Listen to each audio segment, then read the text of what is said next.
Kobaran api terus membesar dan membakar sejumlah rumah yang memang kondisinya saling berdempetan. Warga yang berada di lokasi berupaya memadamkan kobaran api dengan alat seadanya.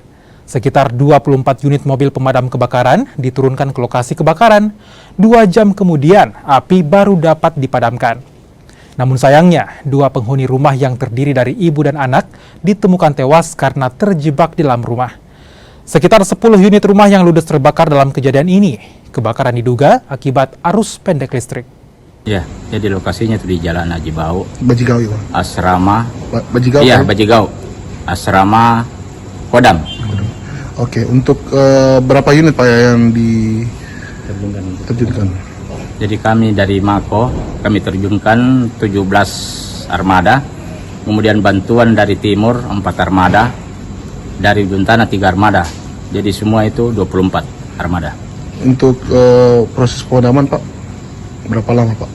Jadi kurang lebih 2 jam bisa terkendali.